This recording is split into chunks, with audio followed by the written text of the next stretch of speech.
Now, it is possible to ask the question from a different perspective, which is, uh, for instance, in the Ignatian spirituality.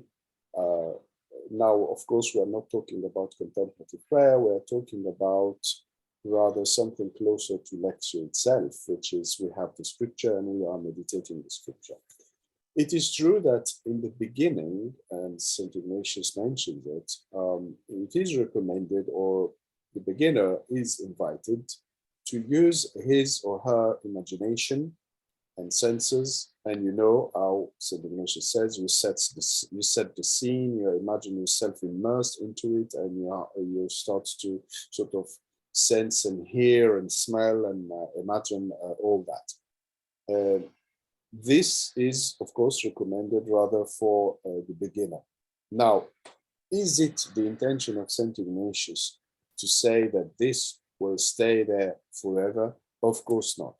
Maybe some people would recommend it forever, but that would be a deep error, and it's not the intention of St. Ignatius.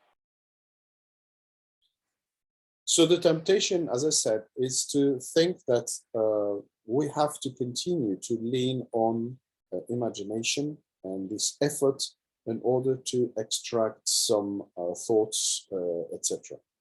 This sends us, I have to say, to the first way of watering the garden described by Teresa of Avila.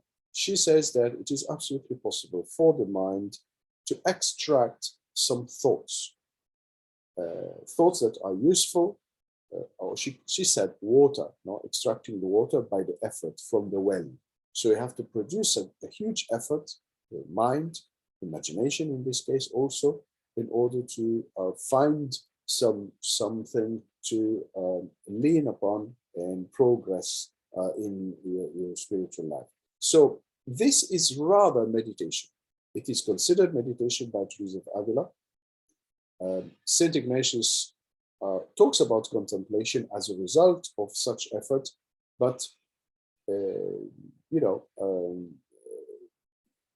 we cannot, even according to the teaching of Saint Ignatius, we cannot say that this applies to all the further stages.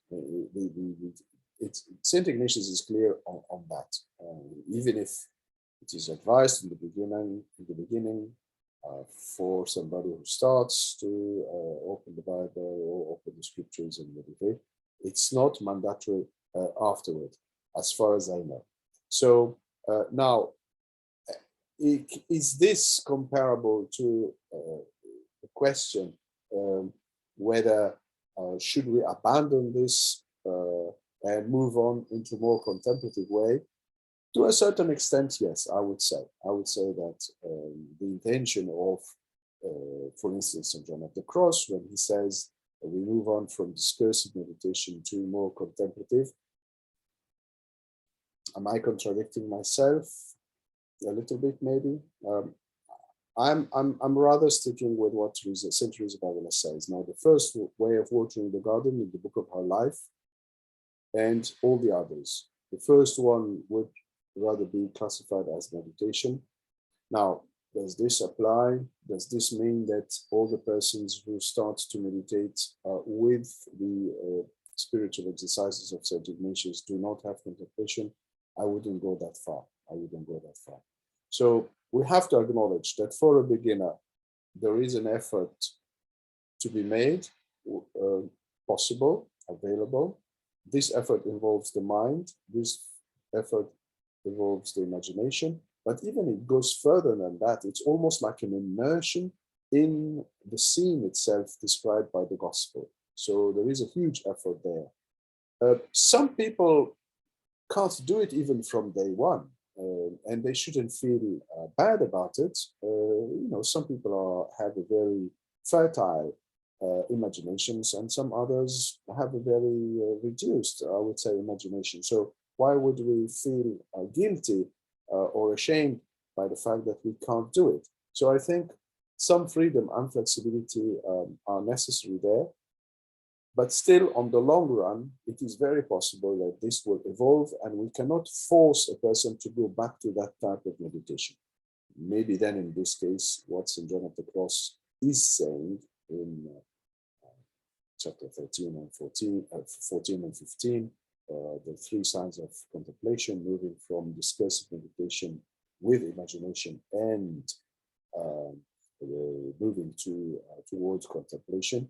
Maybe this applies then to such form of initial meditation. I would say yes, it's very possible. I can't say more than that. I'm not. He's not more explicit, but it seems that it is the case.